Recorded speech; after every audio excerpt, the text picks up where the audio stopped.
Good evening, everyone, and welcome to Talk with the Titans, live from London, UK, all the way to the US of A and worldwide. I'm your host, Callum L, and this is Talk with the Titans. On tonight's show, we've got the Sergeant of SICARI, Guerrilla Hebrew, in the studios. Shalom, shalom, Ak. Hey, shalom, shalom. What's going on, brother? All right. All is well, all is well, all is well. Okay, you know what? We haven't had the show on for a little while, so we have to apologize to our audience members out there. Talk with the Titans is on. Okay, this brother actually got me out of my sabbatical. I've been filming a documentary for everybody out there. That's one of the reasons why Talk with the Titans hasn't been on so far. Another reason as well, my laptop went down, and you know, we have to wait for things to actually get better. Things are better right now. So alhamdulillah and hallelujah for my Hebrews out there as well. So, Guerrilla Hebrew, what have you got in store for us actually? What have you got in store for us? Well, basically, the purpose of this show basically is, to take the gloves off, not to hold any more punches and take any more prisoners. It's so much going on that is not conducive to what everybody alleges that their mission is, that our people are being hypocritical and perpetrating so much. You see what I'm saying? That it's got to be spoken out about. There are pressing issues that need to be addressed that are being ignored, and basically it's exposing how full of it some of our people who claim to be conscious and claim to be leaders are from every camp, whether it be Hebrew Israelite, whether it be people who are Afrocentric, Pan-Africanists, Muslims, so on and so forth. You see what I'm saying? So basically just want to kind of address things that are pressing and that have to be addressed. I can't hold my tongue anymore. All right, all right. I know you have, you're going to be talking about the whole, what's been going on in the conscious community with ISUPK and Uncle Ket, the Arm & Ra squad going head to head. I know you're going to be discussing bringing up the POLIGHT shooting up the Bible situation and black on black crime within inside of our community. So I know you've got some very interesting conversations that you're going to be bringing to the forefront of our minds, and I can't wait to hear this information. But first, let me actually introduce our panel members that we have with us at the moment. We have the brother Alvin, Director Alvin. How you doing, my brother? Shalom. Shalom, shalom, man. I'm right here with information you finna bring today, man. All right. Say all this stuff up. Excellent, excellent, excellent. And we've also got our brother from the UK, Isa, representing Islam of the Quran. Assalamu alaikum. Wa alaikum salam, family. What's happening, brother? Yes, all is good, all is good. It's so good to be back. Also, we have the rap god himself, Jonathan Owens, my brother, Smash Rockwell. How you doing? What up, Kalam? Peace. What's up, Guerrilla Hebrew? Everybody on the panel, how y'all doing? Hotep, you're looking fresh, King. All right. Okay, so Guerrilla, come on. Drop me something. Well, the first thing, and the thing is, every issue that I want to speak about today, they tie into each other. You see what I'm saying? And they all kind of are cohesively working together in one way or another, whether it's for negativity or positivity. The first issue that I want to address is the rhetoric that I keep hearing being spewed by all parties. I keep hearing Hebrew Israelites spewing rhetoric. I keep hearing people who are Afrocentric or, chemicentric or whatever you want to call it, spewing rhetoric. I'm hearing Muslims spew rhetoric. All I hear is regurgitated rhetoric over and over and over and over. And the chief place I want to focus this on, I mean, of course it's going on elsewhere, but I want to get on my own first. I want to get on Israel because I'm sick of hearing rhetoric. I go and I click on various Hebrew Israelite camps all over the world's videos, and I take a look at what they're talking about, and I hear rhetoric keep being regurgitated and repeated, and truthfully, it sickens me. As somebody who truly is passionate for the knowledge, wisdom, and understanding of the Most High God, Yahweh Shem Yahweh Shai, who I give all praises to, for the record. When I'm passionate about this knowledge, wisdom, and understanding, and when I tell people that we got a Bible that is a deep blue sea of infinite wisdom that we could get and give to our people and utilize it to help our people uplift ourselves out of this position, and all I see you doing is spewing man-made rhetoric loosely based off of understanding in the scriptures, it upsets me. You understand what I'm saying? So I'm sick of it. So I'm speaking out against that. Now we have a huge non-messianic versus messianic Hebrew conflict that's going on, whether people want to admit it or talk about it or not. But I'm hearing when I'm dealing with messianic brothers that believe the same as me, I hear them spewing rhetoric. And when I deal with non-messianic dudes, I'm hearing them spew rhetoric against messianic brothers. So I'm just sick of the rhetoric. You understand what I'm saying? We're supposed to be swordsmen. We're supposed to truly stand up for our people. So we have to respect swordsmanship. And the Bible tells us that it is our sword. So if we want to prove something in regards to the scriptures, we have to go to the scriptures. If we have historical documents, archaeology, history, or anything that coincides with that assists us in our argument, or if we're trying to debunk certain things, we have to use that. We can't just spew these things. We need to get the hard-hitting facts, and we need to hit them with it. We need to start dealing much more concretely. Okay, we're supposed to persuade people.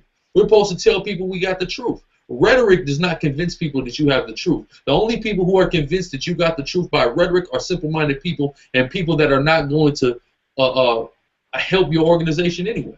You see what I'm saying? So real quick, I just want to get a couple scriptures just on rhetoric to really chiefly admonish my Hebrew brothers, man. Okay, because honestly, I don't see the other parties involved stopping their rhetoric. I want to admonish them and encourage them to stop the rhetoric, but all I keep hearing is rhetoric being spewed, man, and it's sickening. Okay, it doesn't help our people. You really are just looking out for yourself at that point. Okay? This is why I love our brother Guerrilla Hebrew.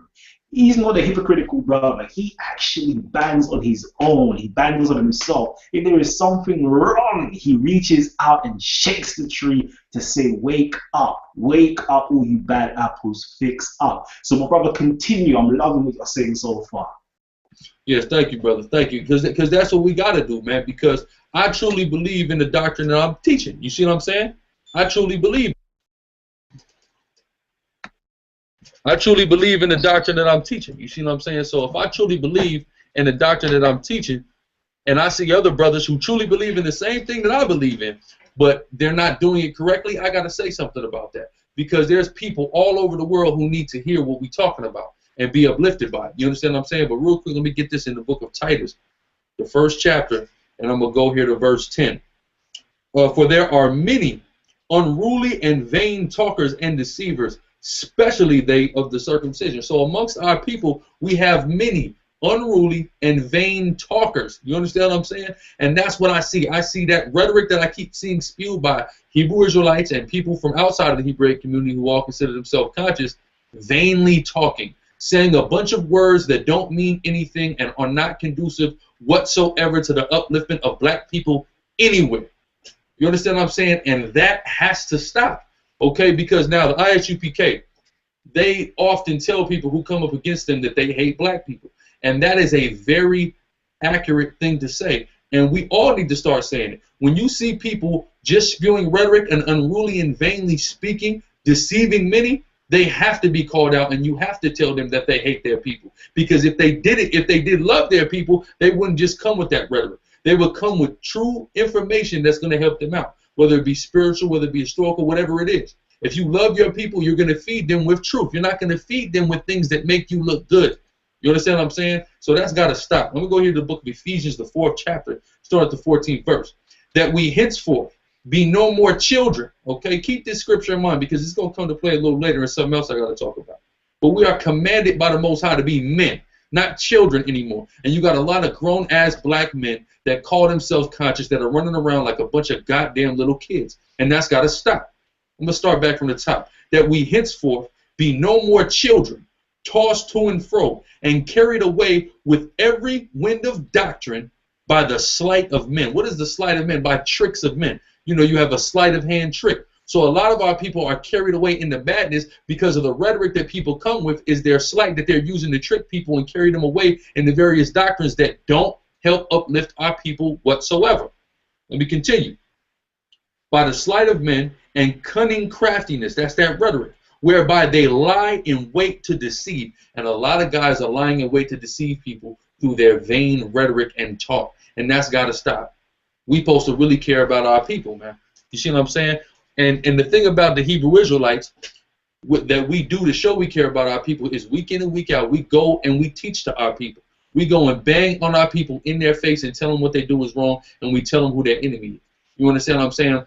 Going into my next point, Uncle Keck of the Amin-Ra squad called himself going up to Tazariak's camp, the ISUPK camp out there in Harlem this last Saturday. And what the hell did he do when he went up there to help black people? Not a goddamn thing. He was just up there as an unruly and vain talker, okay, trying to use the sleight of men to deceive people.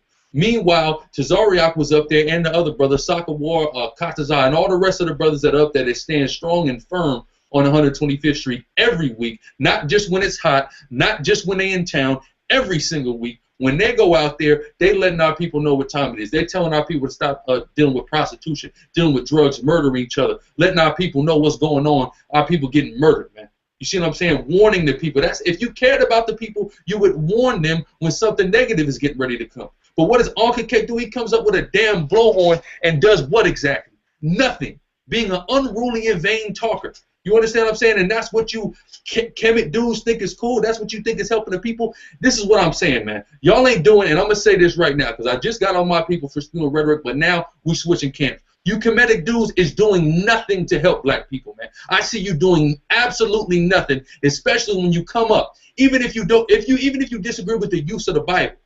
He was up there mostly reading a scripture here and a scripture there, but just rationalizing with our people, trying to get them to recognize who their enemy is and stop doing the negative things that are deteriorating our community. But you want to come up and interrupt that? What the hell are you talking about, man? You see, and this is the thing. That's why this thing is called the gloves is coming off. Because I've dealt with diplomacy. Ever since I've been dealing with the conscious community, I've dealt with a lot of diplomacy. And at this point, it's out the window. I'm not taking any prisoners. The diplomacy is done, and guerrilla warfare is being waged through the spirit and power of Yahweh Shem Yahushai. That's period. No more diplomacy. I don't want to be a diplomat anymore. I don't have to be friends or cool with all these various guys. If y'all don't like me for speaking the truth, go ahead. Like it tells us in the book of the Galatians, have I now become your enemy because I tell you the truth? If I become your enemy because I tell you the truth, then good. Okay? Because what you're doing is showing your hatred to our people, and I'm showing my love to our people. Okay, and because you guys are so centered around debunking the Bible, guess what? We your daddies now, because your whole life revolves around us at that point. Y'all say the Egyptian cosmology revolves around the sun. No, it revolves around the Bible. That's point blank. Period. Y'all revive around the Bible now because that is all y'all talk about. So since that, we your daddies now, and I'm putting all y'all on timeout, and I'm telling all y'all that y'all tripping, and you need to check yourself. But go ahead, Coney. Damn, the gloves are off. Hey, when you said to me that the gloves are coming off, I didn't know that you was going to go in this deep. Oh my gosh, you're throwing some blows right about now. Listen. You're calling out the spokesman of the Amin-Ra squad. I don't think you know what you're doing, you know. This is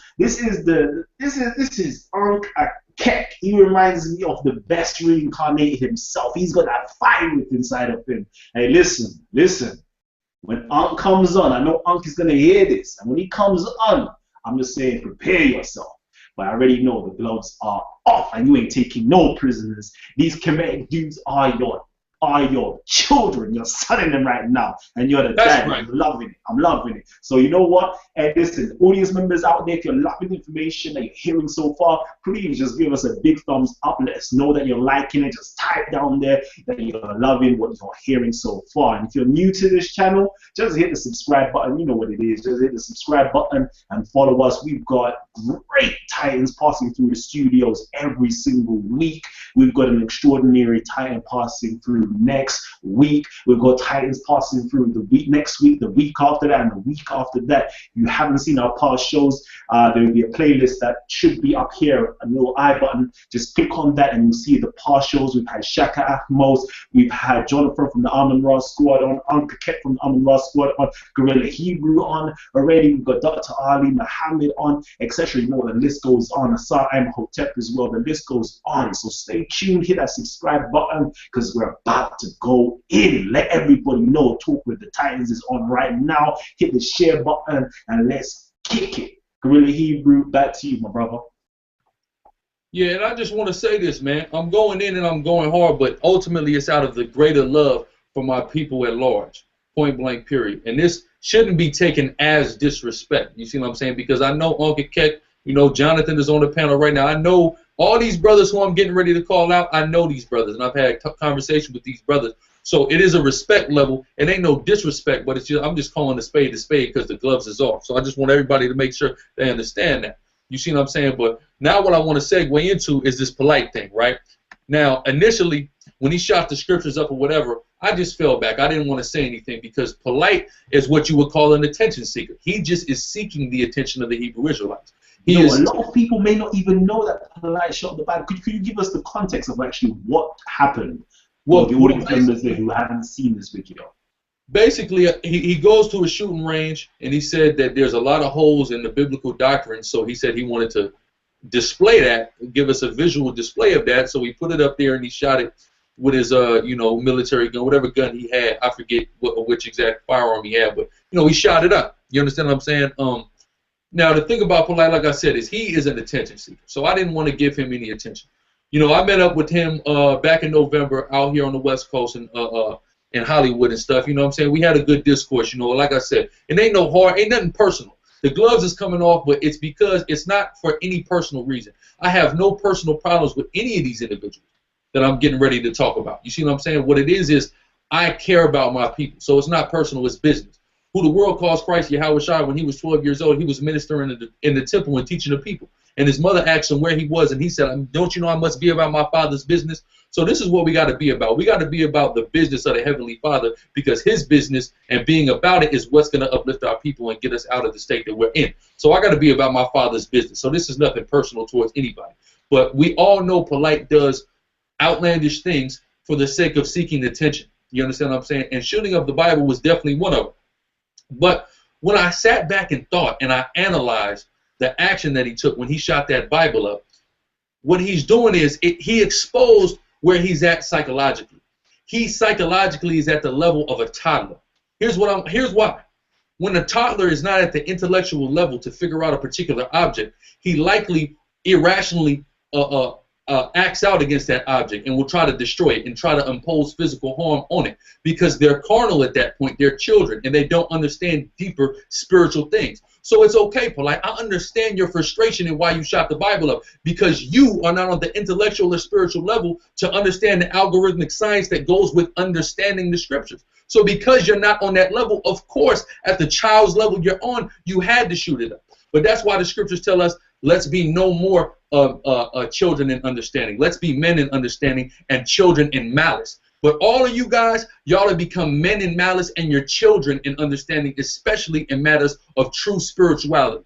Okay, so I understand why he did that. It's an act of frustration because he does not have the spirit upon him from the Heavenly Father. And call me spooky if you want to. I don't give a damn. But you don't have the spirit, you don't have the intellectual ability to understand the words that are within there. So of course you're going to shoot it up. I don't care enough about the Book of the Dead to shoot it up, man. You understand what I'm saying? I don't give a damn about it. It's nothing. Okay, when you got spells like Spell 700 that deal with sodomy, I don't give a damn about that book, and any of that helps our people, not at all. So I want to get that out of the way, but I want to further delve into the psychology and the thought process of Brother Polite just briefly. Okay, Brother Polite do a video. He take a picture with a whole lot of money. Ain't nothing wrong with that, right? Ain't nothing wrong with having some money, right? Then he rides around in a Bentley. Then he goes shopping at Whole Foods. What he's showing you is white supremacy. He is showing you how he caters to white supremacy, and he thinks all of us should get on board with white supremacy. Okay? Now, taking a picture, flashing all these bills with white people faces on it, that's white supremacy. Okay? Nothing wrong with getting money, but why aren't you getting that money and doing something and helping the community with it? What the hell are you doing in the community? You're supposed to be from the 90s in Brooklyn. What the hell have you done for that neighborhood? Explain it to me. You've done nothing for that neighborhood. You understand what I'm saying? Now, he went shopping at Whole Foods. He did a whole video shopping at Whole Foods. You know how many black and African stores there are in Brooklyn that you could have went to that are independently owned stores that sell holistic and organic food? You could have went in there and said, look, why don't you people support your own people and come up here into these stores and patronize your brother's stores, patronize continental African stores, patronize West Indian stores. Why don't you do anything like that? No, you go to the goddamn white man's store and you patronize his store where they selling you genetically modified foods and calling it organic. You ain't no goddamn conscious, man. You are a white supremacist. And let me tell you something. This is for all of you Kemetic dudes, and all of y'all gonna be hurt by this. But all of you should be goddamn ashamed of yourself that you let Dr. Ben have his funeral in a goddamn church with white Jesus plastered on walls above him, man. Them stained glass windows had Caesar Borgia on it, and you let them get buried in there. All of you niggas ain't shit, man. And I'm gonna say it, man. All of you niggas ain't shit for that, okay? You ain't seeing that happen with Hebrew Israelites when we depart, man. So all of y'all, man, y'all are full of shit and y'all are white supremacists. And that was a testament to the fact that you support white supremacy, that you let your God, your father, Dr. Ben, get buried under the shadow of white Jesus. All of y'all are white supremacists. And that's why Polite shops at Whole Foods. That's why he went and got him a German car, and he wants to show you his German car. And he wants to show you how he shops at white stores. Instead of going into black stores, going into African stores, he wants to support continental Africans. There's continental Africans that got stores all throughout Brooklyn, organic stores. Why didn't you go there? Why didn't you patronize them? Because you're full of shit, that's why. All right? None of you niggas is about black people. Y'all hate black people, right? All right, go ahead, Kalim. Let me chill out for a second. Go ahead. Oh, my days, my brother is passionate today. Oh gosh, the fire was inside of him. All right, listen, if you haven't subscribed again, I'm gonna just put this out there. If you haven't subscribed already, just hit the subscribe button down below. Tell me, what are your thoughts also on what our brother has to say? He's really going in. You know, the Uncle situation, the Polite situation. Please let me know in the comment section down below what are your thoughts on this. All right, I'm gonna open up. I'm gonna open this up to the audience members very soon.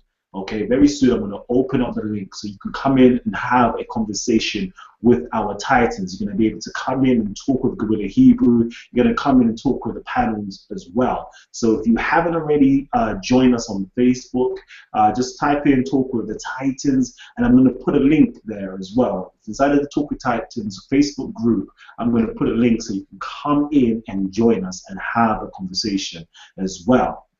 But just to put it out there to the audience members and to our panelists as well, Talk with the Titans was birthed out of the idea that the intellectual giants, the titans of the community, should have a well-organized platform to present, discuss, and debate critical information affecting our community proposed by you, our audience members out there. You just let us know who you want on and what type of information you want to hear, and we'll get these titans to come on and present and discuss or debate this information as well. And when you come on Talk with the Titans as well, we have 3 simple rules. We have 3 simple rules. The first rule is to keep your mics muted at all times. The second rule is to respect our brothers or sisters ciphers when they're speaking, and the third rule is no profanity at all. This is a family-friendly environment where we have children, we have family members sitting down, you know, watching the YouTube, casting it on their TVs, you know, playing their PlayStations or Xbox, and they're watching Talk with the Titans. Okay, so please, no profanity. So our brother for Guerrilla Hebrew is going in, and I'm here cutting his wisdom to just give you a quick interruption and announcement. But my brother Guerrilla Hebrew, please continue. Yeah, thank you, brother, man. And again, thanks for this opportunity, man. You know what I'm saying? I really want to get this off my chest. It's been on my spirit, man, because the Apostle Paul in the New Testament said, "It is my," matter of fact, let me get it before I go any further. Go ahead to the book of Romans.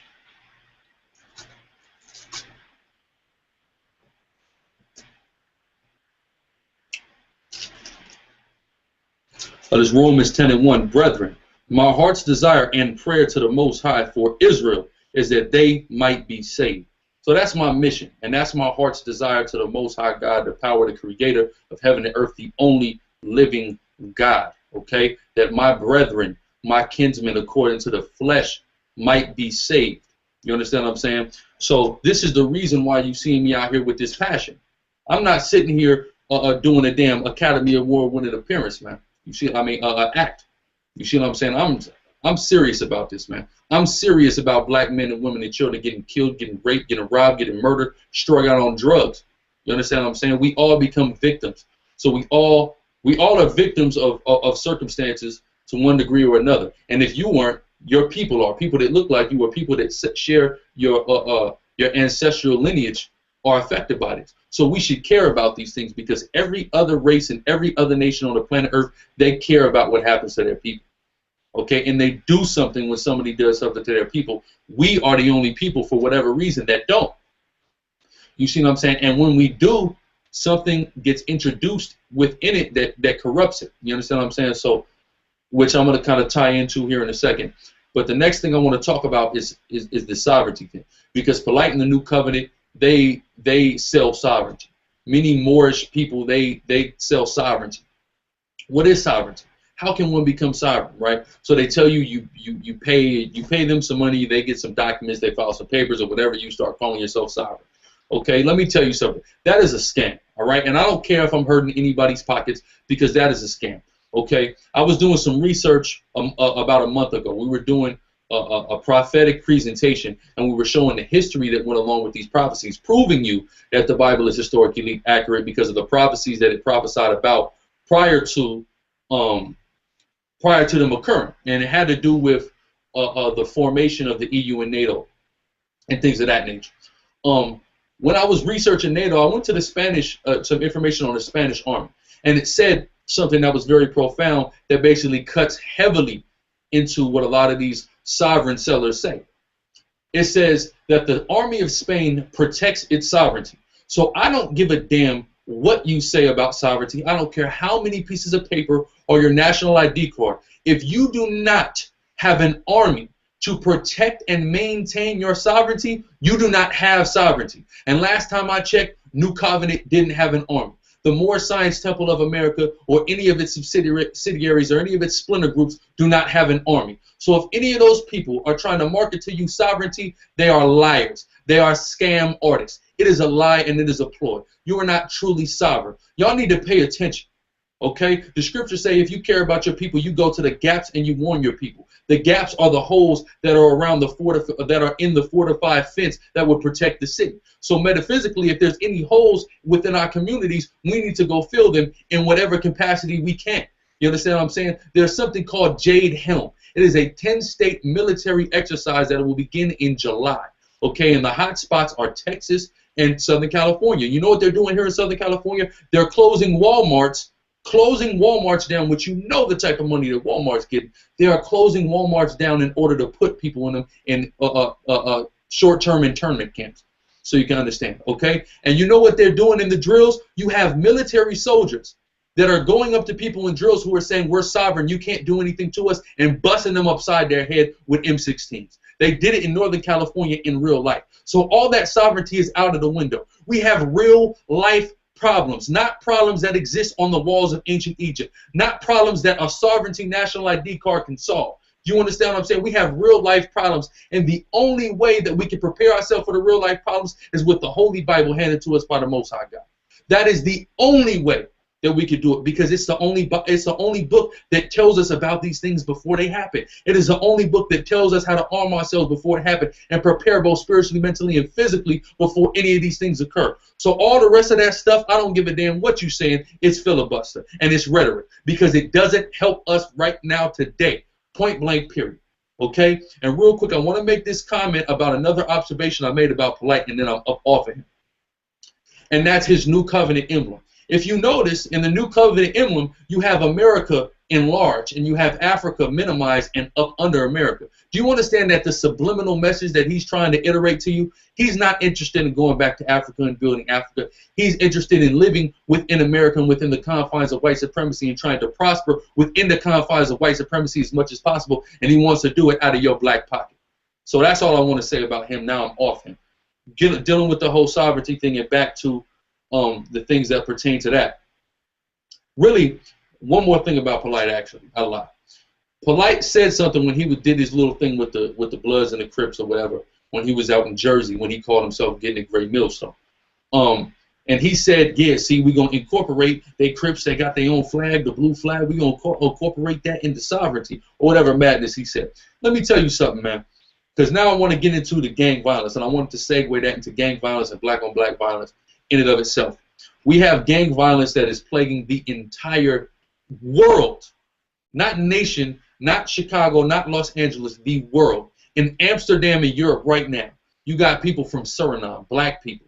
You also got people from Haiti that's out there. You know what they're doing? They're banging Crips and Bloods just like they do out of South Central Los Angeles.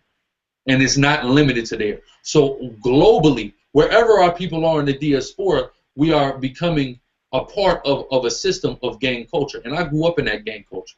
You understand what I'm saying? And the reason why I got engaged in the gangs, truth be told, it was two reasons. One, because of the communal aspect that I thought it was about, and for the lack of knowledge of self.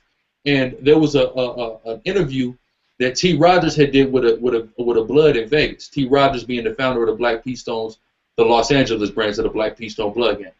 He did an interview with a Blood in Las Vegas, and he asked him, look, what do you think the main problem that's plaguing Las Vegas, the hood of Las Vegas, is right now? You know what he said? He said the problem that has always been our problem. We don't know who we are. So when you see Hebrew Israelites on the corner trying to tell our people who we are, and you come up and interrupt that with madness, you ought to be ashamed of your goddamn self, because you know what the people are saying? That's the problem, that we need to identify ourselves properly. And we're giving that to them properly according to biblical prophecy and history. And you want to stop that? You out of your goddamn mind.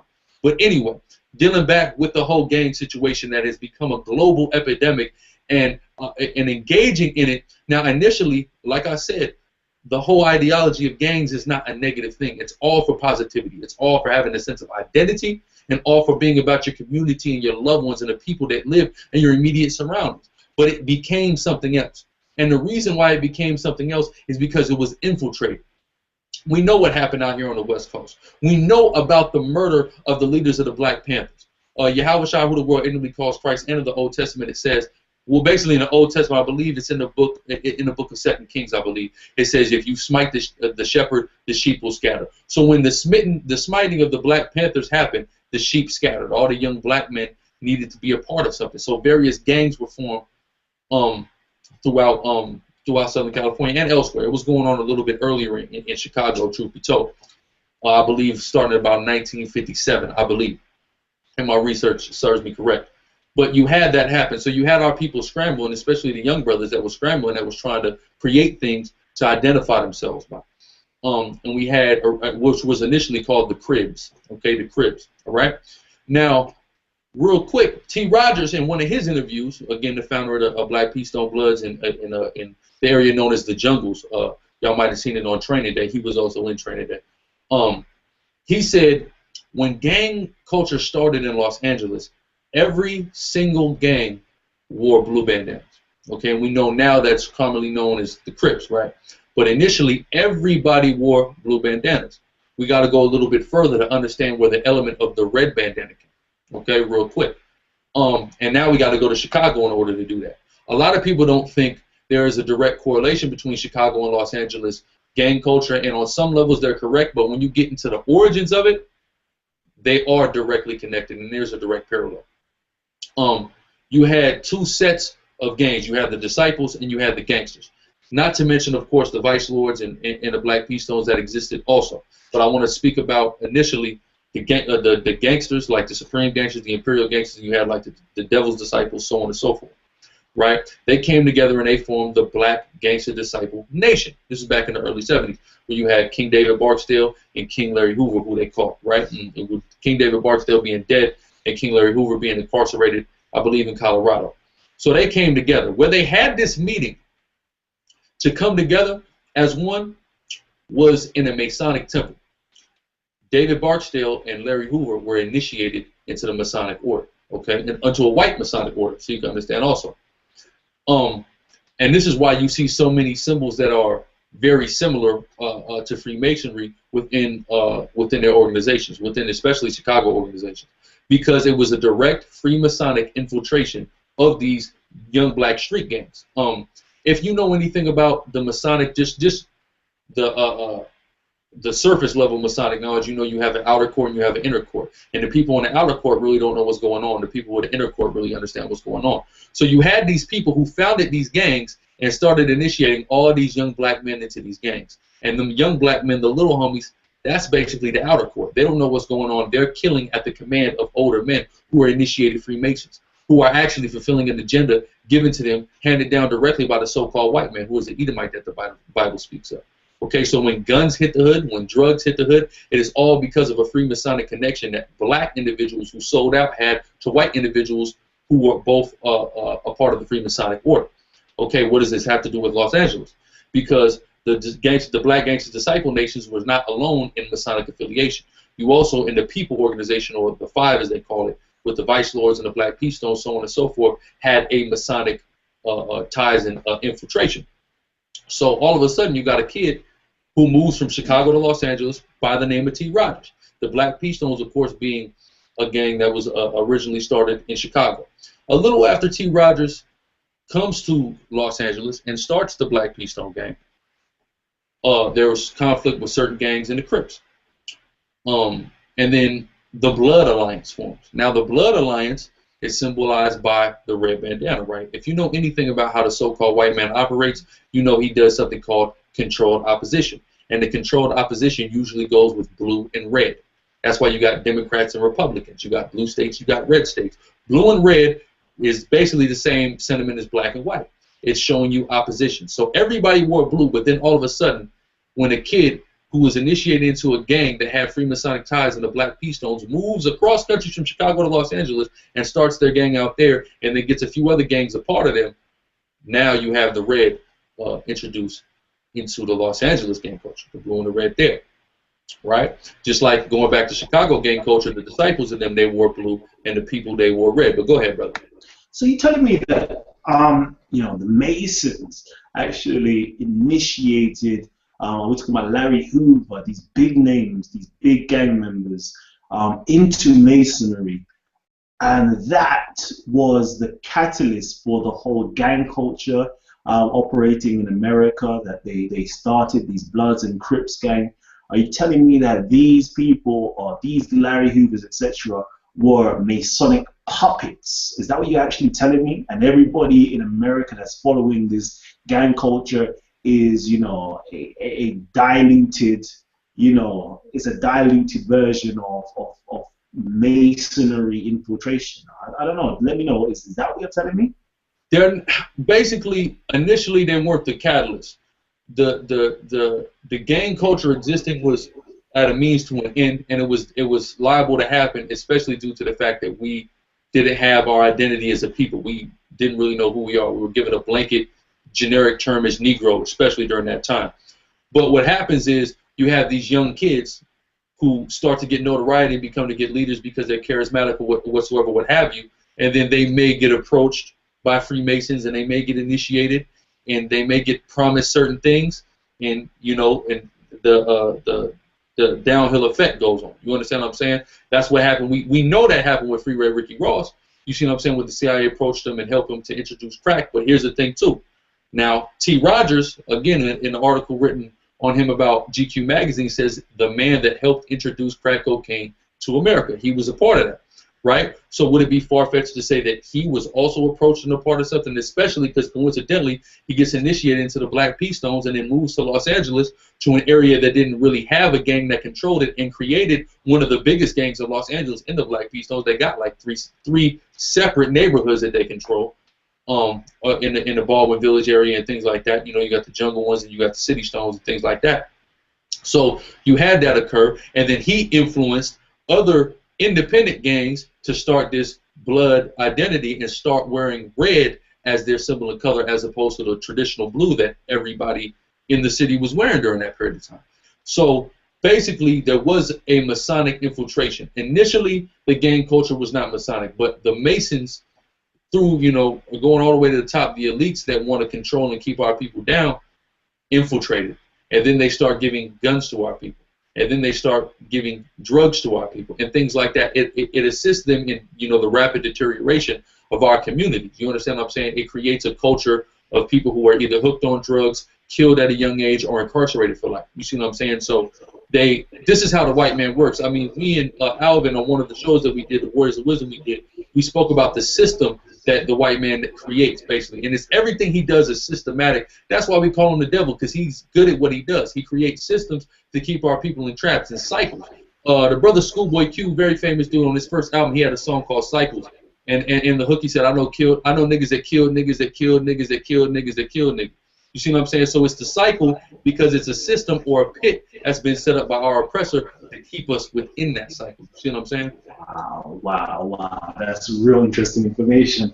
It seems like, these elites of society, infiltrate these black organizations, to really decapitate them, to stifle them, to make them degrade, and then to take all their resources as well. And even maybe, dare I say, start the process of gentrification, running down an area so much that it goes beyond disrepair for the community, and they come in and buy up all the property, all of the resources, and then, the lower class people, the minorities, the blacks, etc., are now kicked out of those areas and are living as the servants of that area.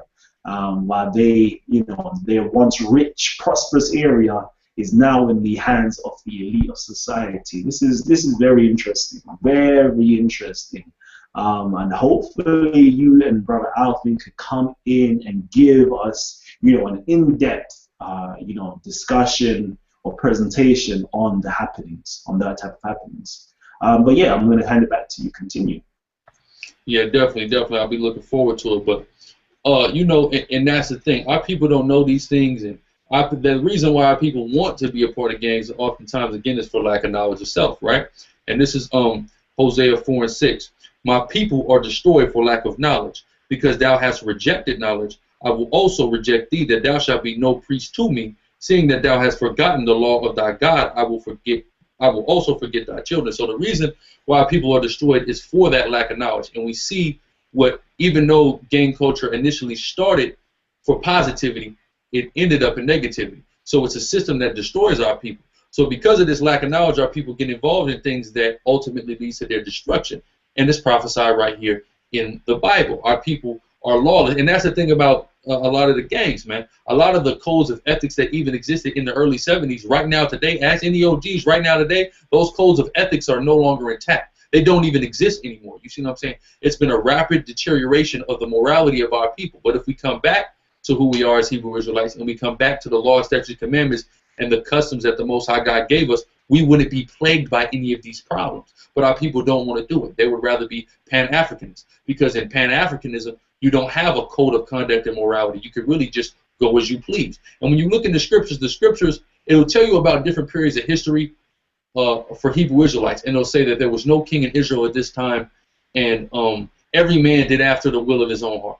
And every single time where the Bible says that, it was during a horrible time where Israel was in a state of disarray. So anytime that we do that as a people, we're always going to be in disarray. And that is the era that we live in right now. Our people are just driven by their own will, very self-willed, no sense of order, no sense of morality, ethics rapidly deteriorating, and then we wonder why we're in this state and that we're in this position. You understand what I'm saying? But real quick, touching on the Black P Stones, going back to them. Now, the Black P Stones started to actually, the leader, Jeff Fort, started to sway towards being a Hebrew Israelite. There was a school that still exists to this day in Chicago, and I believe, I could be wrong, but I believe this is the school that Nasi's father comes out of. The Benai Zakan school, or Zaquan school, that's in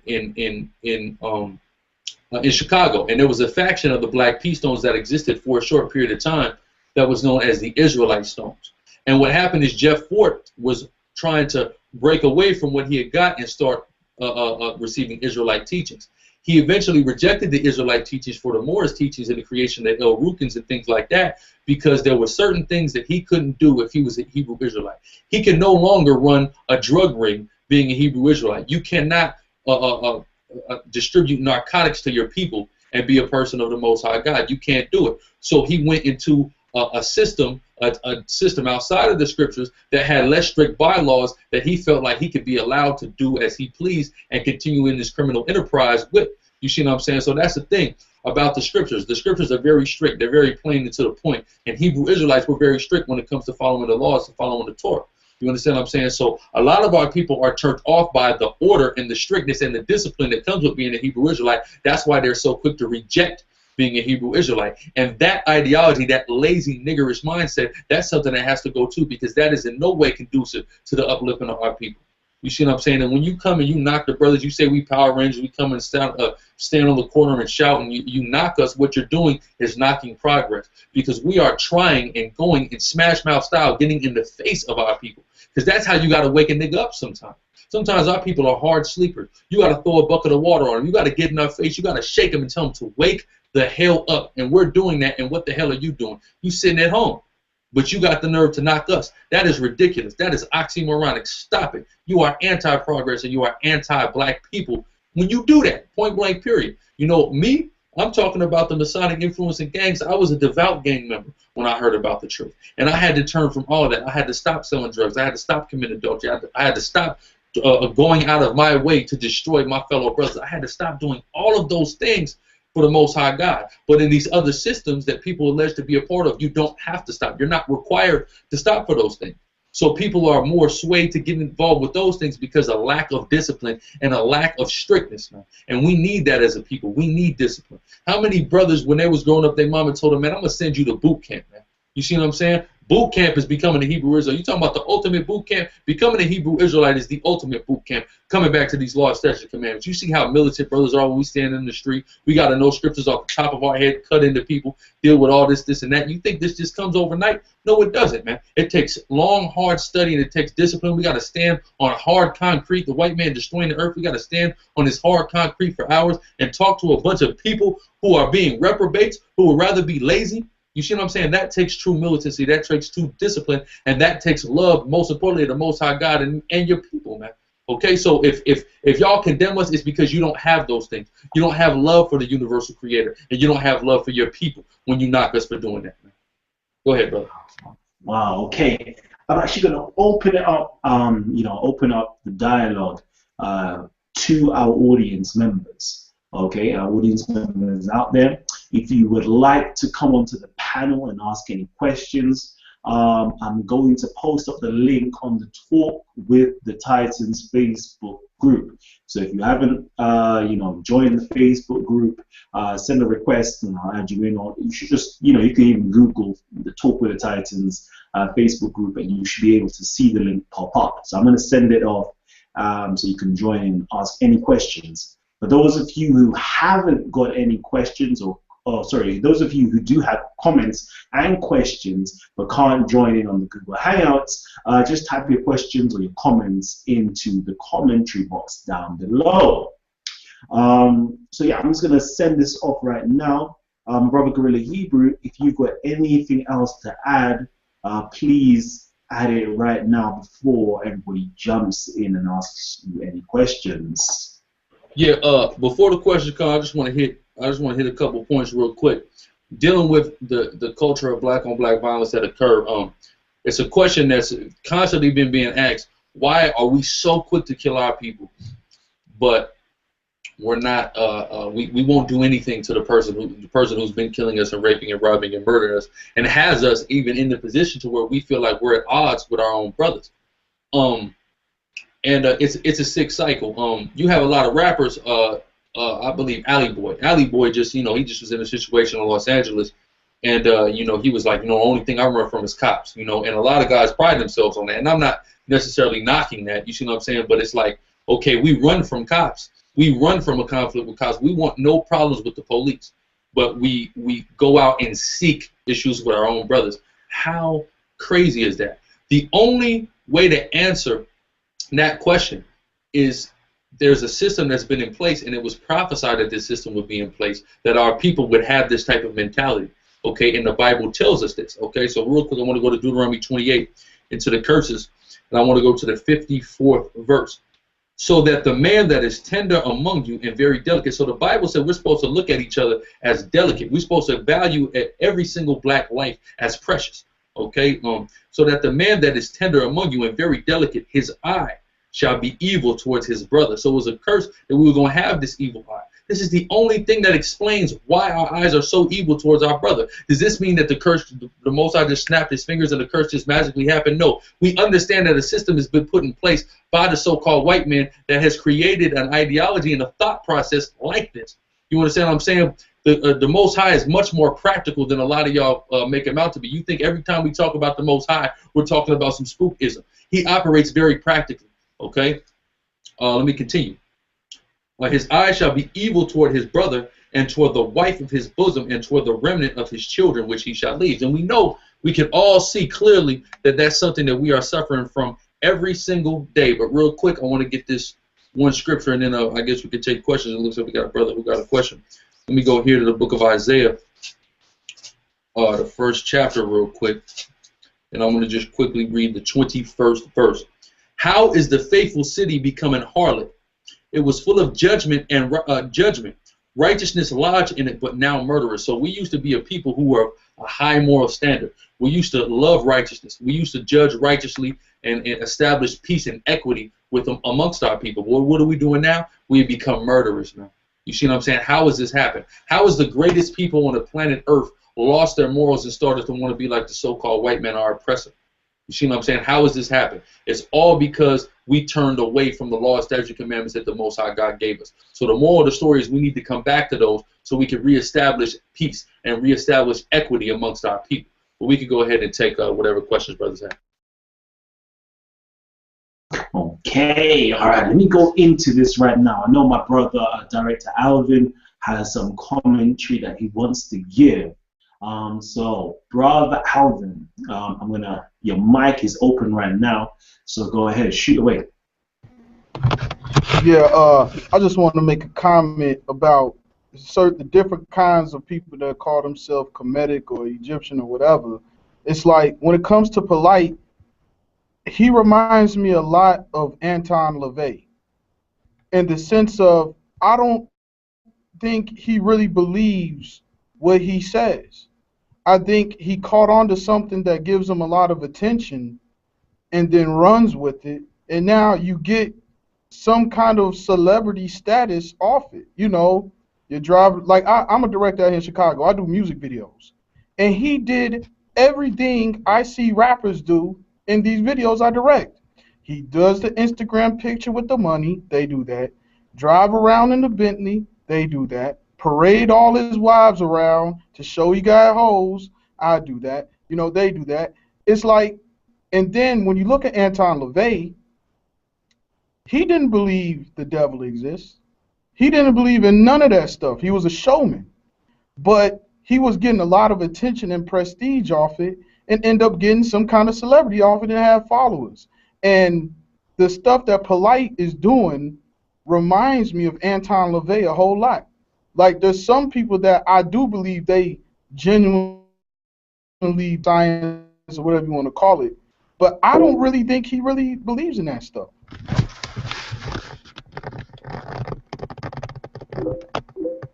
That's all I had to say. All right, thank you, brother. Thank you. You know, so I want to ask that to let's open up to the panel. Let's open up the panel right now. So what other comments or questions does the panel have to say? Any objections to what the brother Guerrilla Hebrew has said so far? Let me know. I'd also like to quickly, you know, welcome my brother Basim, who's one of our most, you know, staunch supporters, and I respect him, and I'm grateful for the support that he offers and he gives freely off his heart. So, assalamu alaikum, my brother Basim. I salute you. I'd also like to welcome the brother Mikhail on the panel.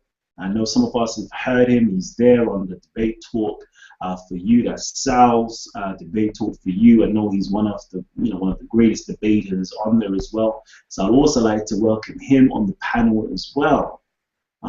So shalom, shalom, my brother. So I think everybody's, you know, in agreement. It seems that everybody so far is in agreement with what my brother Guerrilla Hebrew has to say. If you aren't going to be talking, I'm going to send it right over to the YouTube audience and, you know, read out some of the comments and questions that they have for the brother Guerrilla Hebrew. But before I do, brother Isa, talk to me before I read out these comments. How you doing? Is Isa there? Isa's hiding. He's still on mute. He's on mute. Okay. Well, we'll see if he comes on. I know he's just itching. He's usually itching at these moments in times to, speak forward, give us the supreme wisdom of the Quran, and refute other people's claims. All right. Whilst we're waiting, because right now I have to read the comments. So, my brother Guerrilla Hebrew, have you got any other words that you'd like to say to us? Yeah. Well, basically, I have a whole lesson I'm getting ready to do on black violence. So just if y'all go to my my channel for my whole camp, our classroom setting channel, which on YouTube, the actual URL is SICARI 1715. That's hold on, let me get the shirt up here. SICARI, SICARII 1715. The number 1, the number 7, the number 1, the number 5 is the actual URL. The name of the channel though is SICARI Sit Down. So search that on YouTube. I got a lesson I'm getting ready to do, Lord willing, tonight. Probably sometime after the show, Lord willing, have it up ASAP, dealing with black on black violence, just going really further in depth, because this is what we have to talk about. This is what is going on. We need to head on address the issues that are plaguing our community, okay? And can't nobody on the planet Earth tell me that the Hebrew Israelites, what we teach, whether it be nationality, law, statute, commandments, moral structure, discipline, militancy, all of those things are conducive to the upliftment of the black community. That is undisputable, okay? Totally indisputable. It speaks about separating and segregating ourselves from the outsiders. It speaks about giving us a system in which that helps, that one hand washes the other, and that is going to immensely help improve our communities and, us as a people at large. You see what I'm saying? So basically, nobody can gainsay that. But we got to talk about this black on black violence. I'm going to do a whole in-depth lesson on it. We're going to go to some statistics. We're going to deal with some scriptures. And we're going to talk about how to cure it. And that's by coming back to who you are as a Hebrew Israelite, turning from a Gentile, proselytizing yourself, and then ultimately making the full transition back to who you are as an Israelite and keeper of Torah. Okay? You see what I'm saying? So, and as more of us do that, we're going to see the kingdom of the Most High manifest. Who the world enemy calls Christ. Yahushua Mashiach told us the kingdom of God is within you. He said, don't believe them when they tell you it's over here or it's over there or it comes with observation. Okay, the kingdom is within us as a people, as God's chosen people. So we have the power invested in us by the Most High God as God's under him, as it says in Psalms 82:6, to manifest this salvation and manifest a kingdom. You understand what I'm saying? So, oh, you guys are scooped out and Jesus is going to crack the sky. Jesus said it's within us. Not saying that he's not going to crack the sky and he's not going to come back, but he said it's within us to manifest. You understand what I'm saying? So the more that we wake up and the more that we come back to the law, statute, commandments of Yahweh B'Shem Yahweh Shai, the faster we're going to see this manifest. You see what I'm saying?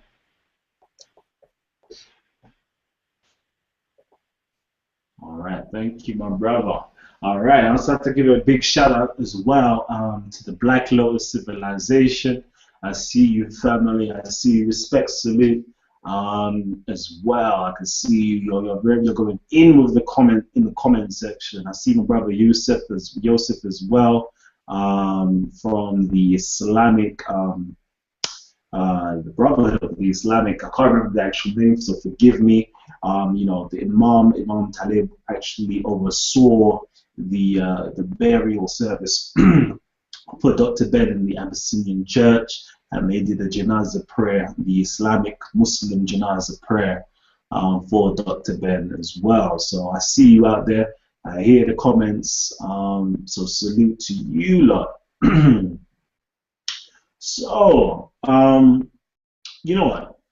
This is a question that is out there. So the Hebrews believe that the skies are actually going to be cracked open, and the Yahushua HaMashiach is going to come out from the sky with a band of servants or a band of soldiers. Could you give us a bit more insight onto that? Yeah, the scriptures tell us. Now, all Hebrews, of course, don't necessarily believe that. We have, a huge thing with the Messianic Hebrews and non-Messianic, meaning those that believe. And in all actuality, a lot of non-Messianic brothers aren't actually non-Messianic. you know, and there's a lot of non-messianic trolls that you'll see out there that are leeches that leech off a lot of the quote-unquote One West base camps. So they don't necessarily speak for all of them, but a lot of basically certain people who we would declare non-messianic, they're not necessarily non-messianic. They just don't believe the figure who is known as Jesus Christ, spoken about in the New Testament, was the actual Messiah. But as far as what we believe, my camp and you know many of our contemporaries, camps that you would consider One West camps, you know, people who came out of various groups that originated on 1 West 125th Street in Harlem. Basically, we believe that who the world calls Christ with the heavenly host. You see in the Old Testament, the Most High God is referred to as Yahweh Tazabah, or the Lord of Hosts. Host means armies, right? So he's going to be seen with the armies of heaven, which is dealing with angels who are basically soldiers for the Most High, and will deliver a remnant of the nation of Israel, not 100% of the nation of Israel, 33.3% of the nation of Israel, will deliver us from destruction and implement the kingdom of heaven on earth, which is basically world domination, conquering of the world, and basically taking power out of the hand of the so-called white man and giving it to who it belongs to, so-called Black, Hispanic, and Native Indians. So basically, from our paradigm and from the Holy Bible, through the spirit and power of Yahweh Shem Yahweh Shai, that's what we believe. Of course, the sky will not be cracked because the sky is, of course, open. You see what I'm saying? But, you know, for the terminology that people use, is Jesus going to crack the sky? Yes, Yahweh Shai is going to, quote-unquote, crack the sky. Divine, and it's not a far-fetched ideology that at this point in the deterioration and is far removed from who we are and our customs that we are in this state today, it is not far-fetched to think that divine intervention would be needed in order for us to truly obtain and receive salvation.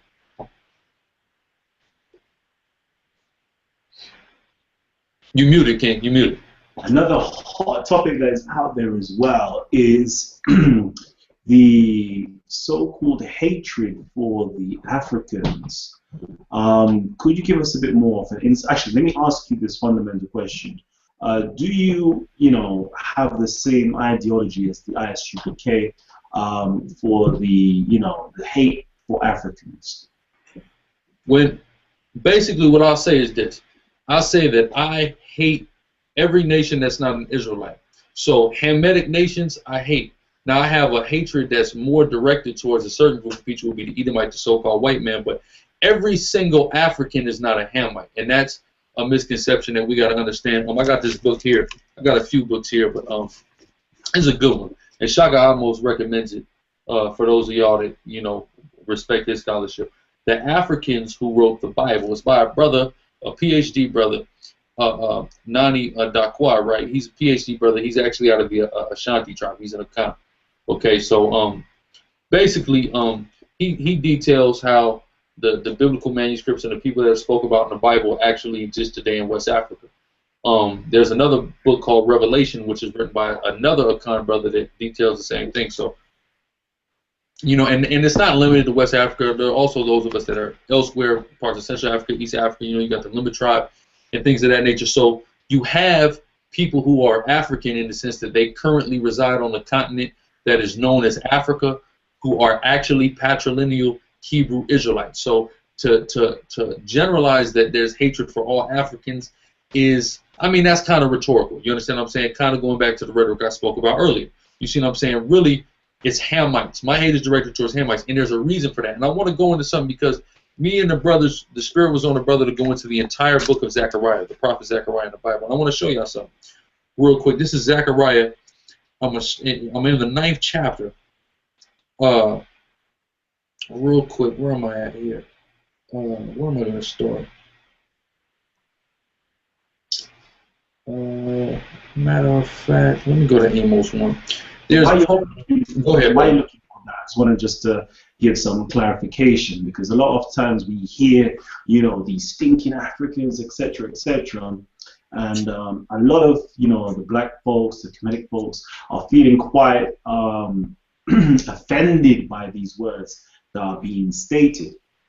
And I'm always of the opinion that, the word Africa is really a catch-all phrase. It's a catch-all phrase. It's to deal with rhetoric. It's to stimulate, to aggravate you in a particular way. But there is no type of qualification. What do you mean when they say African? What is it when they say African? Because clearly the Hebrews must have been from the continent that we know of today as Africa when they were taken as slaves back in the 1600s, etc. So Hebrews clearly had to be an African or African to be taken from West Africa, Central Africa, etc., over into the Americas, over into the Caribbeans, etc. So clearly they had to be an African. So I'm always of the opinion that it is used in rhetoric. There is no qualification attached to it. It's just there to aggravate you and bite at it, and you're like, and it's to get your attention. But you just done something that was very profound, which nobody else has really, to my awareness, has actually done to clarify the point. It's not really Africa as such, but it's mainly the Hamites, because according to Nana Dankwa from the Ashanti tribe in Ghana. He states that the Hebrews can be found and situated in West Africa. I'm not too sure among the tribes. I'm sure it's among the Ashanti tribe, the Akan tribe, the Afanti, the Asante, the Igbo tribe, I believe, the Yoruba House, etc. So we're not really, when the Hebrews talk about the Africans, it's not really African in general, but it is a certain few tribes that you lot would consider to be called the Hamites, rather than the Shemites or the Hebrews, who can be found all over Africa.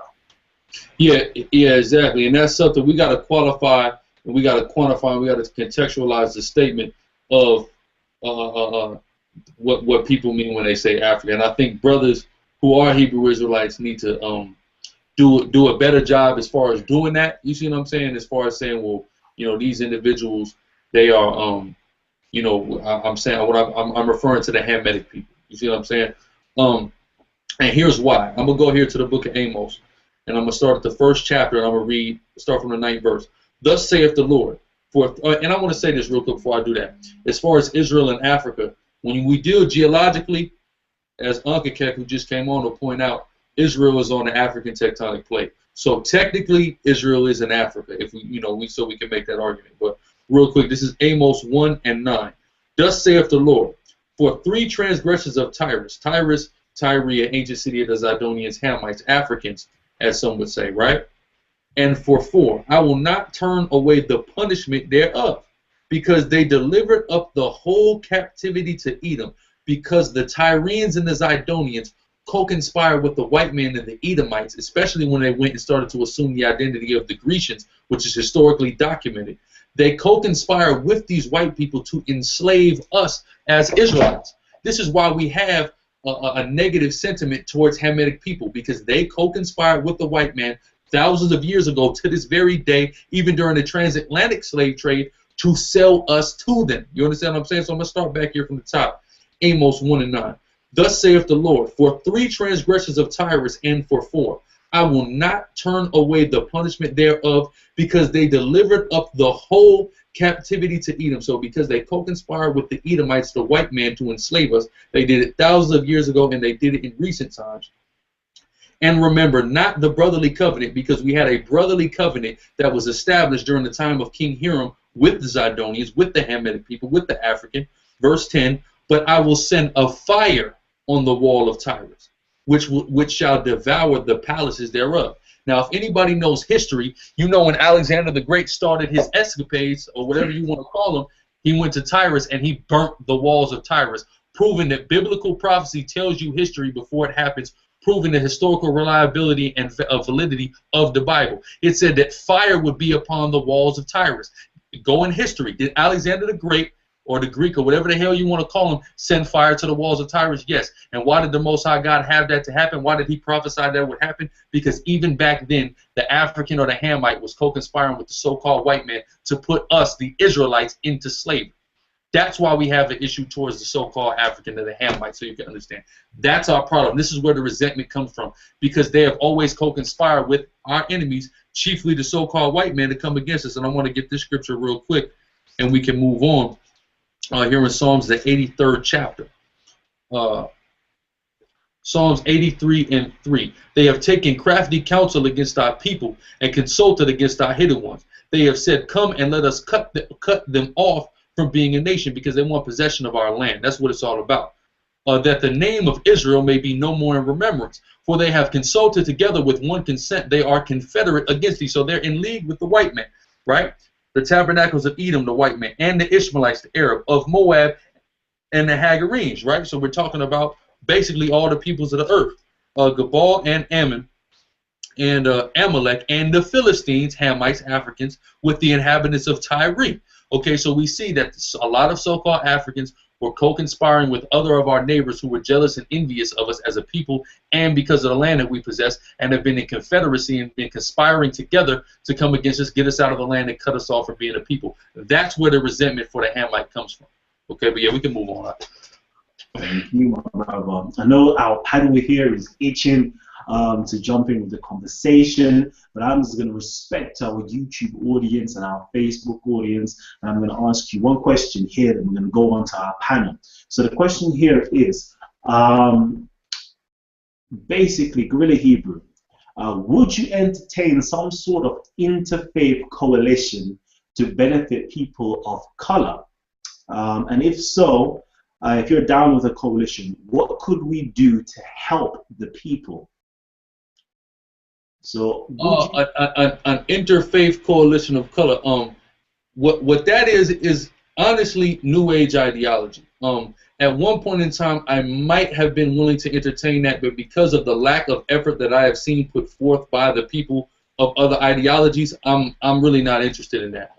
In all actuality, the law, statute, commandments, and the things that are set up in the Bible, you can set up a community totally based off the Torah that takes care of each and every single person on basically within the community. It takes care of the people who do the religious service as far as the priests. It takes care of their families. It takes care of the orphans, the widows, the strangers, so on and so forth. So in all actuality, all we need is the Bible to truly come together as a coalition and help, because I don't see bylaws in many of these other paradigms that would basically go forth with that. They would have to create these bylaws. We would already have them.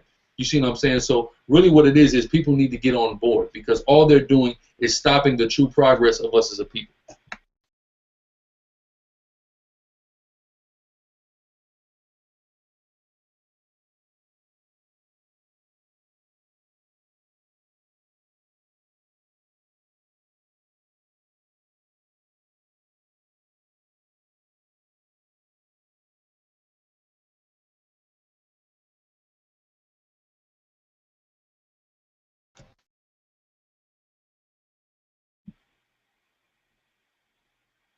Everybody there? Yeah, I'm here. I think it might have been Colin might have froze his access. I'm not sure though.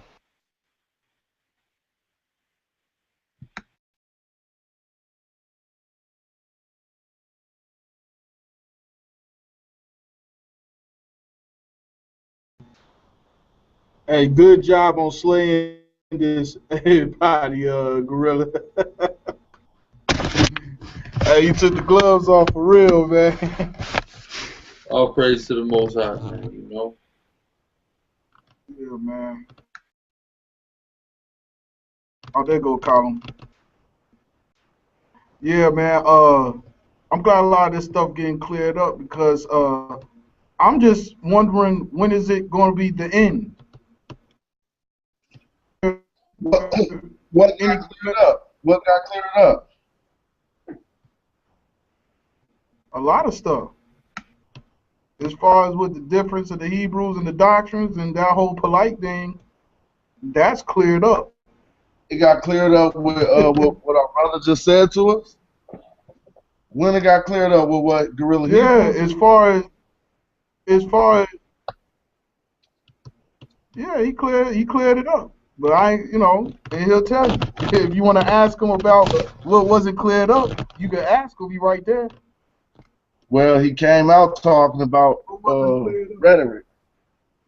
He came out talking about rhetoric, and then he went on to continue the show by spewing out a whole lot of rhetoric.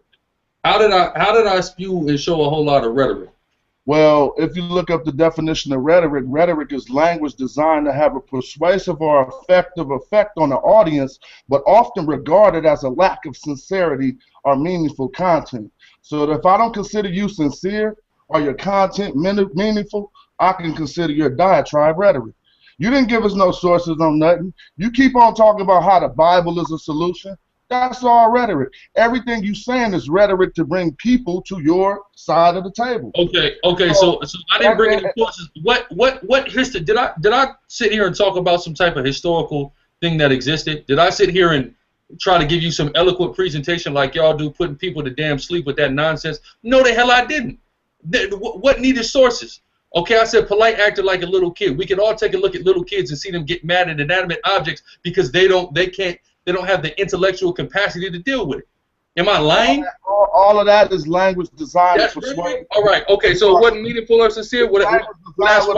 Everything. Listen. Then everything you got to say is not meaningful and not sincere. Big goddamn deal. That's where we at. Definition of the term. See, I gave you the definition of the term rhetoric that you talked about all night. Yeah. Well, and then everything you did matched the definition. Well, everything. That's why I called you a hypocrite. Everything that you do match the definition too. At the end of the day, that's not true. Look, at the end of the day, if you want to search for meaningful content and what I'm saying, at least you can find the true definition of rhetoric. If you need any meaningful content and what I'm saying, at least address I gave you the true definition of rhetoric. Jonathan, you got a foundation, right? So that's why I called you a hypocrite. Jonathan, you sat here all day after talking about foundation, right? Jonathan, you got a foundation, right? What does that have to do with you being a hypocrite? Listen, I'm just asking you, do you have a foundation? Well, that could apply to many things. What do you mean? I got a foundation in music. I got a foundation in my community. Let me ask you this. What community outreach programs do you currently have in place? Community outreach? Yeah. I don't believe in community. Let me tell you, I don't believe in the community outreach because I've been in the nonprofit system, and that's all BS. If you think you standing on the corner is reaching anybody in my community, no. I reach people internationally and globally. So I use a different auxiliary to get useful information out to my people. Brother, what are you doing for people in East Oakland? What are you doing for people in the Dubs? What are you people doing for people in the Let me tell you just for one, there's an event called not my event, Hyro Day, another event called FAST. It's called For a Safe Oakland. It's been running for 3 years. You need to look into who started that. I think his name is Jonathan Owens. Okay, Jonathan, you asked me a question. Can I answer the question? No. Here's what I'm saying, though. I'm asking you the question for a reason. You don't want to ask you the question. Listen. I'm not asking you the question to attack you. I'm asking you the question to establish something. You have community. The reason I ask you is because I know you have these things in order. I don't know exactly all the details, but I know you have these things in order. How many of your contemporaries that you run around with and call yourself a scholar with can say they also have these things in order? This is what the hell I'm talking about. We are missing the whole point, and we got to get to the crux of the issue, which is what the hell are we doing to help the community? So you do things to help the community, and I know you do things to help the community. Hold on, bro. Let me start. Your brethren and your fellow Ross Squad members doing. Let me start. What are your fellow commentologists doing? What the hell are they doing? It's a mayor's proclamation. Listen, Yeah. Jonathan. What is the proclamation for? Let's read. Hold on. You want to talk about doing something for the community? Whereas in underground hip hop, what color is the mayor of Oakland? What color is the mayor of Oakland? What color is the mayor of Oakland? Then you asked the question. You weren't doing. Then you asked the question. But he wasn't implying that you weren't doing it. This is the I'm a member of the comedic community. It's the whole Don't take my achievements, nothing we've done, and take it out and be like, oh, Kemites don't do nothing, because that's not true. I've been rocking under the name Hieroglyphics since 1993. Listen, and that's the reason I asked you the question. But how many of the people that you run with, as far as scholastically, can say the same thing? How many? Who else is doing stuff like that? Man, a lot of them. Your brother Polite is that you sat here and bashed all night. What's Polite doing? What's Polite doing? He can speak for himself, but I threw him out to say that he does have organizations in this community, and you know the name of his organization, correct? So he's doing something. Because all the testimonies I get from New Covenant members is that they got robbed.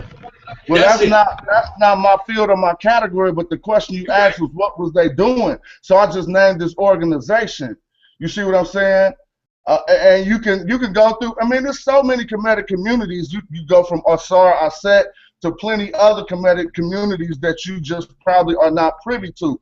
Yeah, Here in Oakland, we have Wosay, which I'm a member of Wosay in Oakland. That's Per Ankh, the House of Amun-Ra, the House of Knowledge, right there on 89th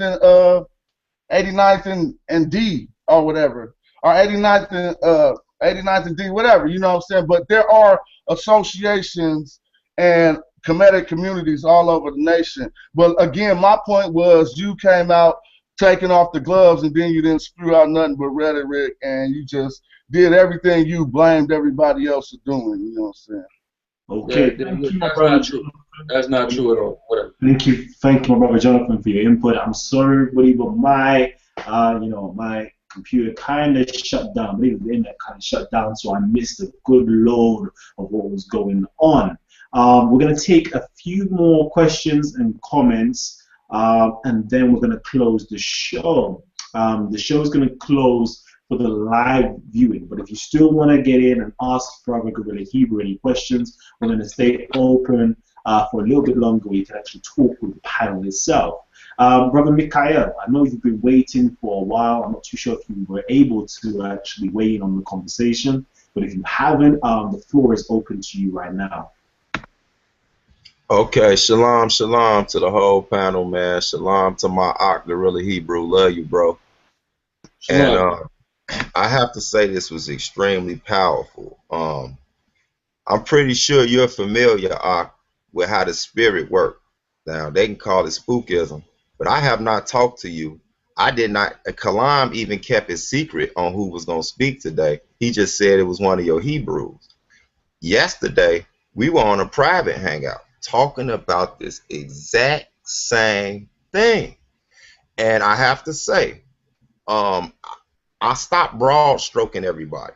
I got to give a shout out to my brother CONCIOUS, who was came up as a Moorish American. Y'all know him, but he's with the Kemetic community.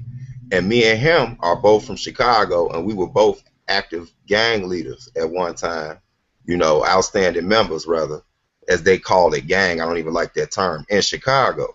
So we were breaking down the whole history to the panel, and a lot of the stuff we said, you touched on it. Now, this is what's important to me, because at the end of the day, the debating, it serves its purpose, but if you're not out there in the highways and byways, in the streets, you know, whatever form you do it, even if it's not standing there preaching, if you're not going amongst these people, our people, who the world looks at as monsters, then you know what you are. I don't care how many books you read, you dead weight to our community, and I'm going to stop giving you credit. I want to say this. If you look at certain things, like when you brought up with the Moorish situation, I was raised Moorish American. Won't bash all them brothers because a lot of them have good hearts and intentions. But when I ask them, I say, how many times did the Europeans break treaties with y'all? Was it 20, 200, or 2,000? How many it was, however many it was, it lets me know they were not trying to deal with you, but you kept kissing butt to try to get in their political system. Our scriptures tell us we are not of this kingdom. We are not of this world. We're not kissing ass to get in y'all in y'all kingdom. Y'all got y'all time right now. You know what I'm saying? And that's one point I heard you bring it up, because yeah, you can switch from a driver's license and go to a trafficking license. But at the same time, if you run a red light and the police right there, you're going to get a ticket. So it doesn't even matter. You're not truly sovereign. It is a illusion. Now, I know brothers who got their card, but if you want to know what real sovereignty is, let a diplomat come over here. They can commit a crime that literally breaks the Constitution, and you cannot touch them. So that is phony and it's fake and it's an illusion, and a lot of times it's to get your money. I tell people, if you really care about getting sovereignty to feel better, go down there and file the papers yourself. Don't give nobody your money. You know what I'm saying? With the gang thing, it started exactly like the way the brother said it.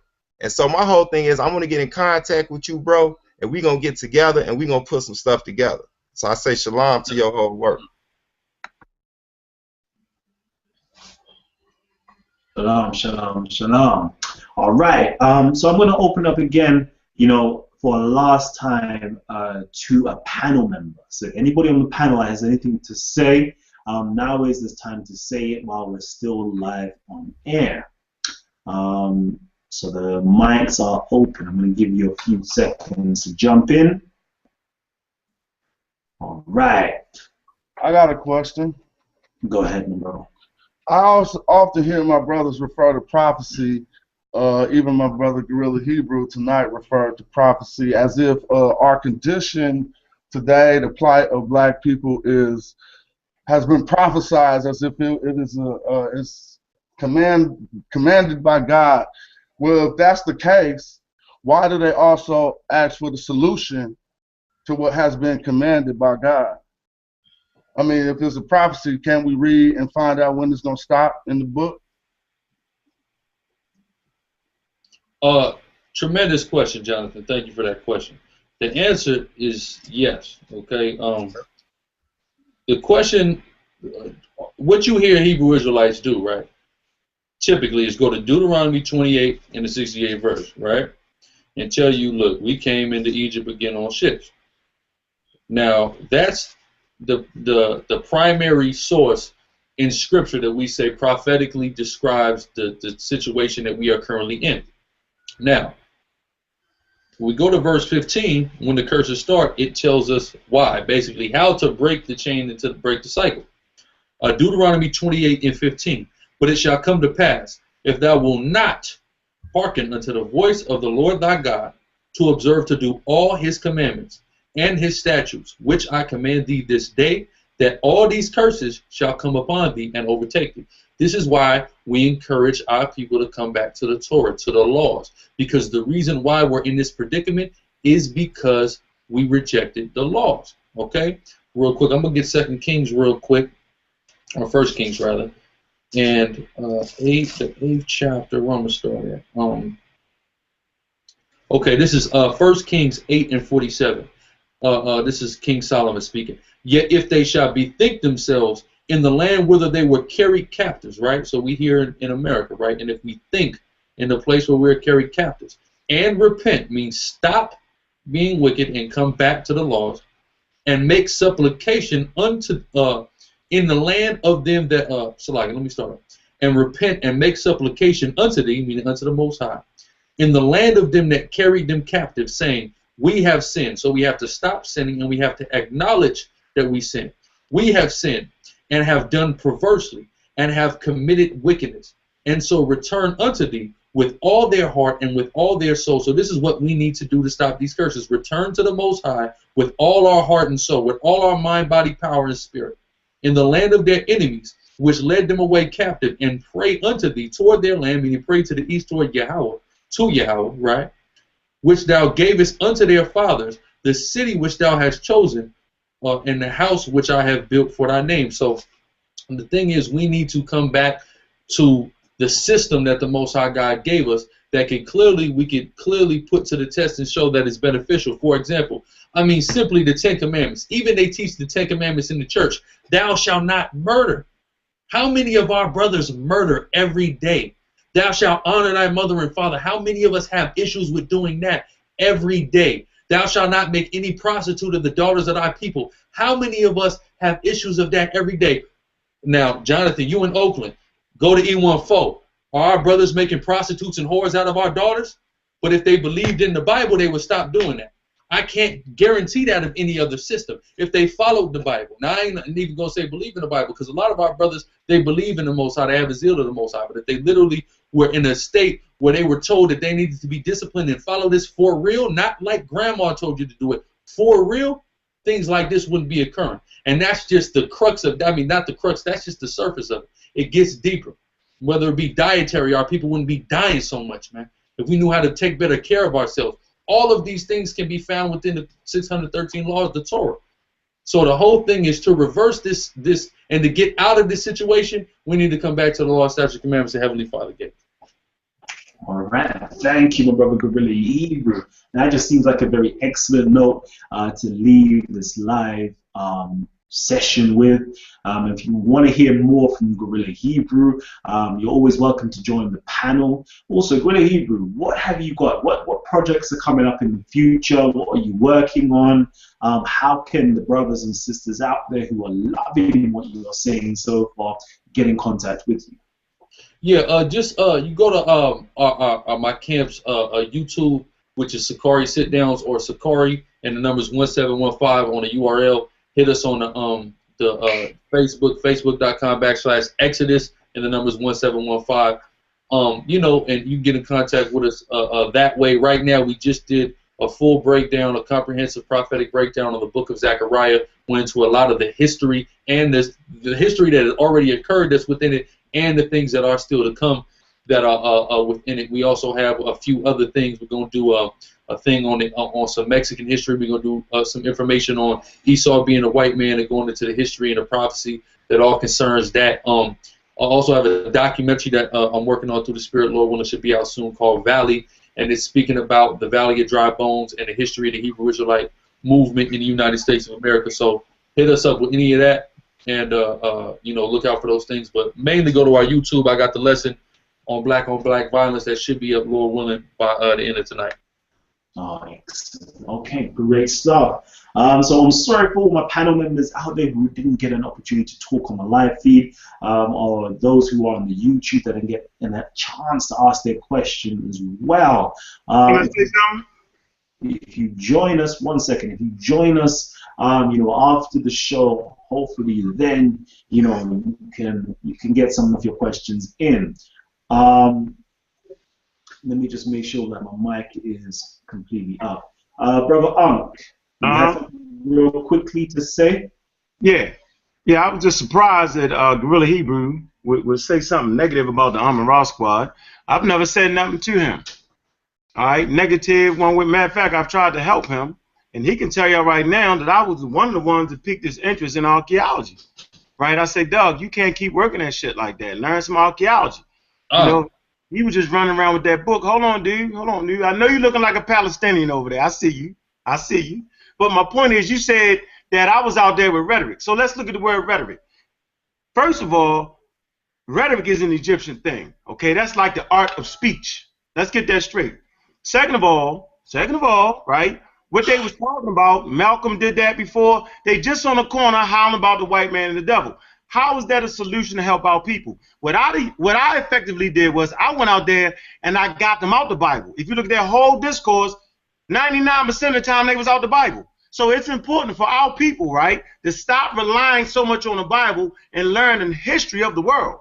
Bible ain't a history book. So I'm just trying to let you know, bro. The Bible ain't a history book. That's a goddamn lie. Hold on. They don't have any institutions. ISUPK do not have a goddamn institution built. Let's keep that shit real. All right? So I just want to let you know they was doing nothing but run their mouth, read, and as a matter of fact, you don't even agree with them. So stop playing, bro. You know, I fucks with you. But don't be disingenuous, yo. All right? Because you can get them arrows too. All right? I'm just letting you know. Don't nobody critique your work. We let you go. Like, for instance, when you go in the Bible and make the claim that we helped enslave the Hebrews, that's a bunch of bullshit. And you only use the Bible. Go ahead. All right, I'm going to shut up. Go ahead, Kalam. Oh, cussing. I'm just saying you can't use the Bible, right, to mandate that Africans help enslave Hebrews. Okay?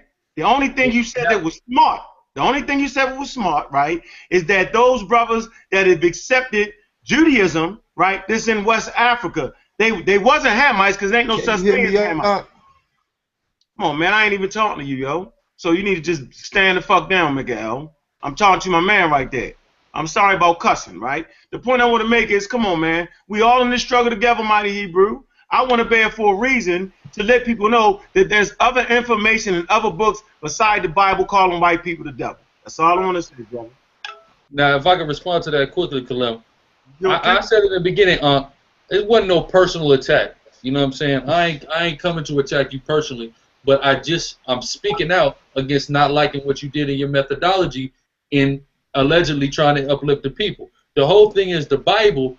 Just going out there and calling a white man the devil is just one surface thing to get our people to recognize their enemy. The key thing that we need to do is come back to the morality system that exists within the Bible. Do you understand that? That's what it's all about, to turn the hearts of our people back into a true moral system that will help to uplift our people. That's the point. You understand what I'm saying? You said a few things. I don't remember all of them. I know we ain't got that much time because I'm trying to stop it. But I just wanted to make sure to clarify to you the standpoint of that. Now to say, oh, you said the Bible wasn't a history book. Now that's a lie. And I just did a whole presentation on the entire book of Zechariah with historical references proving what? How Hamitic or Tyrians and Zidonians and people who you would consider African assisted white people in enslaving Hebrew Israelites. I have the historical documentation on it. I just did a 5-part presentation on it. It's about 4 hours long. So I would recommend that to everybody. All right. We can't wait to watch this documentary. I know Brother Ang wants to go in, but we're going to close the show. We're going to go in right after the show. Finish. Just hit me out. Just hit me out so we could, we could talk whenever, man. You know what I'm saying? I was speaking about you, so you got the right to respond. Yeah, I ain't say nothing. I'm just saying, yo, them niggas been talking about, they wasn't talking about nothing on that corner for the last 50 years. That's not a solution. You know what I'm saying? That's not a solution. The idea is to wake our people up out of sleep, and then once they wake up, then you give them the solution. You see what I'm saying? But my bad, Khalil. Go ahead. No. You know what they did agree on, though? They agreed this. And here's where you faulty down the stretch. They agreed that the Bible is for the Hebrew Israelites, bro. Right? And so the fact that y'all try to make everybody in America a Hebrew Israelite, yo, is out of order and you know it, bro. Just tell the truth, bro. Because a lot of people just sit here and supposed to be writing down notes and things like that. Okay. Let me just mute everybody's mic. If you're not speaking at the moment, please keep your mics muted. All right, so I'd like to thank everybody that has come on the show. We've had our brother Guerrilla Hebrew on, the Sergeant of SICARII. It's always a pleasure to have him on. He was one of our first Titans to grace your screens on Talk with the Titans. So when this brother said he had a few things on his mind, I'm in my sabbatical. I'm trying to do some filming, some documentaries. I'm tired. It's like 1 o'clock in the morning, going on to 2 o'clock in the morning. And this brother says he has me on his mind that he has to talk. I'm like, yo, I need to create an emergency show to get this brother on from the bottom of my heart. And this brother is my uck, and I love him to bits. All right. But we're going to sign out right now, and I'm going to thank our members, our audience members, from Issa to the rap god himself, Uncle Kek Mikhael, Director Alvin, Basim, Bud, everybody who's joined us. So thank you very much, and everybody out there in YouTube land, hit that share button, and if you haven't joined it already, go on to Talk with the Titans Facebook group and join us in this live discussion or after show discussion. So peace. Salute. I'm signing out. This has been Callum L, and you've been watching Talk with the Titans.